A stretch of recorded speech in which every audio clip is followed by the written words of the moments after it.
The sea did not know his name, but it would remember his weight. Joseph stood on the quay at Southampton with the wind threading salt through his coat, watching a ship so large it seemed to bend the morning around it. And in that moment, he understood that some journeys are chosen while others are imposed by history itself. The Titanic breathed beside him, iron lungs, exhaling steam. Ropes groaning like old men rising from prayer hand. Joseph felt the eyes before he felt the cold.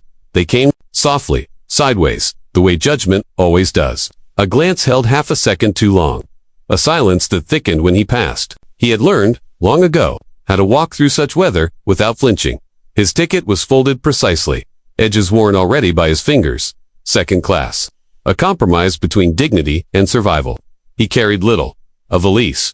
A watch that kept in perfect time, and the unspoken knowledge that the world he was leaving had no intention of keeping him. Europe had promised refinement and delivered restraint, had offered opportunity and collected patience in return. In Paris, he had learned the language of equations and the language of rooms that emptied when he entered. He had learned to excel, quietly.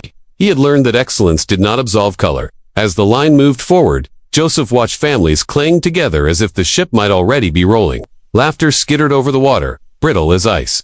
A brass band rehearsed, somewhere unseen, notes rising and falling, like birds unsure of the sky. When the gangway finally opened its mouth, he felt the strange gravity of it pull him in, not the pull of adventure, but of inevitability. He stepped aboard with the careful grace of a man who knows that any misstep will be remembered. Inside, the ship was a cathedral of movement. Boots struck metal. Trunks scraped. Voices stacked into a low thunder that never quite broke. The air smelled of oil and polish and new cloth, of wealth and fear mingled into something that pretended to be confidence. Joseph moved through corridors that gleamed too brightly, their symmetry promising order in a world that had rarely offered him any. He noted everything, the way the walls seemed to lean closer as he passed, the way a steward's smile arrived late and left early, the way his reflection followed him in the brass. A darker figure stitched into a brighter place. He found his cabin and set his things down with care, as if arranging the future by inches. When he sat on the narrow bed, the ship answered with a deep, satisfied hum, and for a moment he closed his eyes. He thought of home as a shape rather than a place, a geometry of memory that shifted when approached. He thought of the ocean as a ledger that never balanced. He thought of the promise America made to everyone and kept selectively at luncheon. The room was alive with cutlery and conversation, a choreography of mouths and manners. Joseph took his seat and waited, hands folded, listening. He listened because listening had saved him before. A woman laughed too loudly at nothing. A man spoke of speed as if it were a virtue that could carry a soul. Someone said the ship was unsinkable, and the word fell into the room like a challenge. Joseph ate slowly, tasting metal beneath the sauce, and wondered what confidence costs. When the ship finally moved, the crowd roared from shore, a sound like surf breaking against hope. Joseph stood at the rail and watched faces blur into color, and then into absence. The land receded with the politeness of a host who knows you will not return. The sea opened its long book, and the ship wrote itself across the page. Days passed in a measured rhythm. The Atlantic wore its moods, like a careful actor, calm one hour, brooding the next. Joseph walked the decks, when permitted, counted the steps he was allowed to take, the doors he was not. He watched children invent games out of nothing, watched men measure each other by accents and coats. He watched the stars at night and felt them watch back, ancient and unimpressed. In quiet corners he wrote letters he did not send, words that felt too heavy for paper. There were moments of kindness that surprised him. A steward who asked about his work and listened to the answer. A fellow passenger who spoke to him without performing generosity. These moments did not erase the others, the stares, the soft barriers, but they complicated the story. And Joseph had always trusted complicated stories more than simple ones. On the fourth night, the cold arrived early, sharp as a thought you cannot finish. The deck was a mirror of frost, the air a clean blade. Joseph wrapped his coat tighter and stood alone, the ship slicing forward with a patience that felt like arrogance. The sea was impossibly calm. I held breath. Somewhere deep below, engines beat a steady heart. Unaware of what hearts cannot know, he felt it before he heard it change, subtle as a pause in a sentence. Then the sound came, a shiver along the hull, a long, tearing whisper that traveled the length of the ship like a rumor gaining confidence. The Titanic did not scream. It murmured, glass tinkled. A vibration passed through Joseph's bones and settled there. Unwelcome and intimate dot around him. People laughed nervously, asked questions they did not want answered. Someone said it was nothing. Someone else said it was ice. Joseph looked at the sea, black and flat, and felt the certainty bloom, that had nothing to do with fear and everything to do with truth. He thought of the letters, unsent, the watch keeping imperfect time, the way history chooses its witnesses. As the ship slowed, a silence gathered, soft, heavy, waiting. Joseph did not move. He stood where he was, listening to the future make up its mind. The silence did not break. It settled. Joseph remained at the rail, as footsteps hurried behind him, the sound of them restrained, as if the ship itself were urging discretion. Orders traveled in half voices. Doors opened and closed with care, like secrets being traded. Somewhere, metal groaned against metal, a low complaint the ship tried to swallow. Joseph pressed his gloved palm to the iron and felt the cold answer back, honest and immediate. This was no nothing. This was consequence. He followed the movement toward light, toward information, because information had always been a form of shelter. Along the corridor, a steward passed him with a smile to practiced, to be reassuring. Best to return to your cabin, sir. The word sir landed oddly, as if borrowed. Joseph nodded and kept walking. He did not argue, he never did. He simply continued, the way water does. On the stairs, a woman clutched her shawl and asked if they had stopped. A man answered too quickly that they had. The ship seemed to listen to them, weighing their certainty. Joseph descended one level, then another. Drawn by the sound, he could not place a wetness where there should be none. He smelled it before he saw it. Cold iron breath, sharp and clean. Water had a way of announcing itself. Below, a door stood open, light spilling out in a pale rectangle. Inside, men worked with sleeves rolled, their faces tight with the labor of persuasion, of trying to convince a wound to close. Water fingered the floor and crept inward, curious and unafraid. Joseph watched for a moment, absorbing the geometry of disaster, the way denial collapsed into effort and effort into math. He thought of equations again, of sums that did not lie even when men did. A hand touched his arm. You shouldn't be here. The voice was not unkind. Joseph met the man's eyes and saw fear reflected cleanly. He nodded, turned, and went back the way he had come. The ship allowed him this passage, the way it allows all of us our illusions. Above, the decks had changed.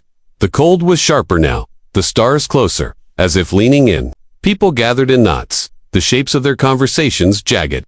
Life belts appeared, bright and absurdly hopeful. Joseph watched a mother struggle with the straps, her hands shaking too much to be useful. He stepped forward without thinking and helped her secure them. She looked at him, surprised, then grateful, then already elsewhere. He stepped back into his own outline. The list began as a suggestion.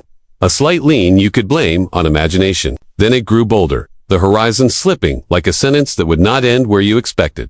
Chairs skidded, laughter died. The band began to play, not to reassure but to anchor, to nail something beautiful to a moment that wanted to run. The music threaded through the air, brave and foolish and perfect. Joseph stood near the boats and understood, with a clarity that hurt, how this would go.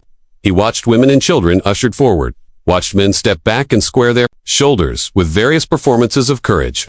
He watched doors open and close along lines that had been drawn long before tonight. When his turn came to be noticed, a glance did the work. Not unkind, efficient. A small shake of the head, second class.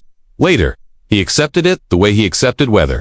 He moved instead along the rail, offering what he could steady hands, directions spoken clearly, silence when silence was required. He tied a strap, he lifted a child.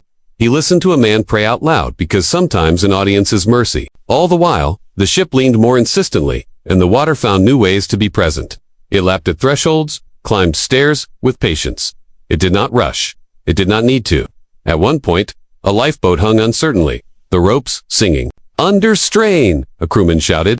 It was chaos with rules. Joseph stepped in, took a line, felt it burn through his glove and into his skin. The boat steadied, descended, left a hole in the night where it had been. The sea received it without comment. Time grew elastic. Minutes stretched into something, viscous, hard to move through. Joseph's watch ticked, stubborn and wrong, as if offended by the imprecision of disaster. He thought of his name and how few aboard knew it, how history would tally bodies without bothering with stories. He thought of the future as a room he would not enter. The cold deepened. Breath became visible, then precious. Frost bloomed on mustaches and lashes, small white flags of surrender. The ship's angle was undeniable now, a truth even optimism could not sand smooth. Somewhere, glass shattered. Somewhere else, laughter burst out, wild and inappropriate, a refusal dressed as joy. Joseph felt a hand on his sleeve. A young man, eyes wide, voice breaking. Do you think he did not finish? Joseph looked at him and shook his head once. Gently, the way you refuse a child without making it a lesson. The young man swallowed and nodded, grateful for certainty even when it was cruel. As the last boats prepared, Joseph found himself at the rail again, the sea a black plate beneath the stars. He imagined stepping into it, the shock, the theft of breath, the argument his body would lose. He imagined the cold taking him piece by piece, methodical as a clerk. He imagined the silence afterward, complete and permanent. He felt no drama in these thoughts, only a steady accounting. When the final boat lowered, the music faltered, then found itself again. Thinner now, threads, pulled too far. Joseph turned away. He did not want his last sight to be order pretending it could hold. He walked instead toward the stern, where the tilt was steep and the deck rose like a question. People clung there, to railings, to each other, to reasons. The ship groaned, a sound like an old promise being withdrawn.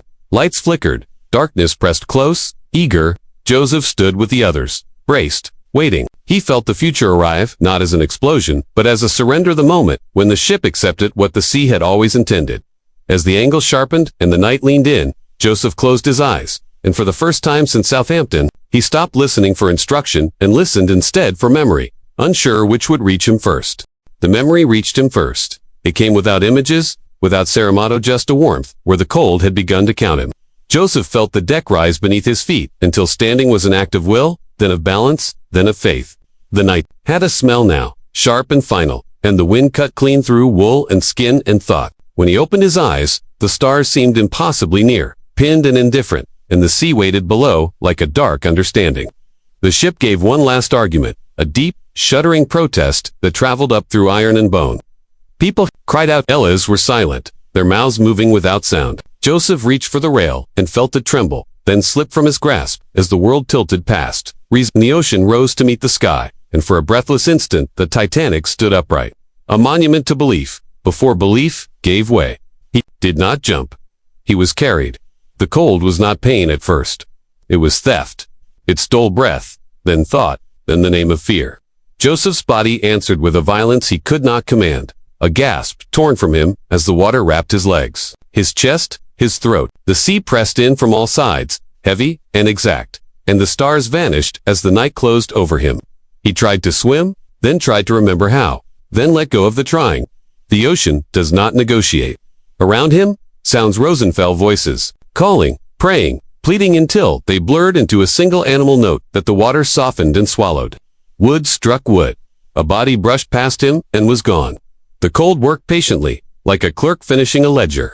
Joseph thought of his watch, ticking uselessly somewhere, of time finally relieved of its duties. When the strength left his arms, it did so politely, without announcement. He felt himself float, then sink, then float again, caught between instructions.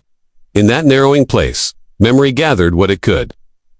A hand guiding his whinny was small, chalk dust in a quiet room, the way the ship had breathed when it first moved, confident and unafraid. He wondered, briefly, if the sea would keep him, if it would know his name by the end of this. Then there was only dark, and then there was nothing at all. Morning came without him. The sea lay flat and ordinary, the way it does after it is finished speaking. Debris drifted chairs, doors, the small, stubborn evidence of lives interrupted. Boats moved among them, careful now, ashamed. Names were called into the air and fell unanswered. Ledgers opened. Numbers were written. A man's absence was recorded in ink that did not shake. Joseph became a line in a list, then a footnote, then a silence.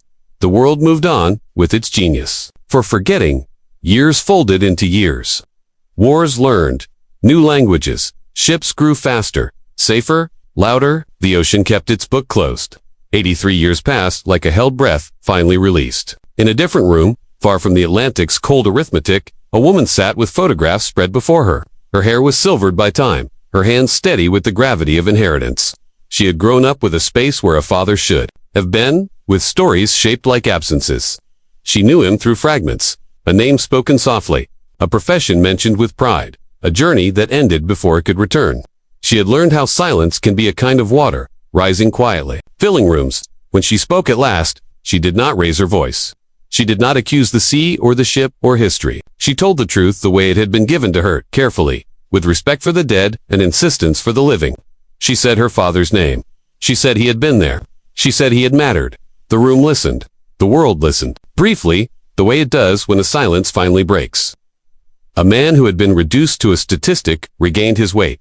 Not the weight the sea had remembered, but the weight of a life of choices made, of dignity carried, of a presence that could not be sunk. Joseph did not return with her words. He remained where the cold had taken him, beyond rescue and beyond fear. But something else rose. Memory, witness, the understanding that history is not only what survives, but what is spoken back into being. Tonight, when you think of the Titanic, do not think only of steel and ice and numbers. Think of a man who stood at a rail and listened for the future. Think of the quiet courage of hands helping in the dark. Think of a name reclaimed from the sea. Some stories are not meant to be loud. They are meant to be remembered.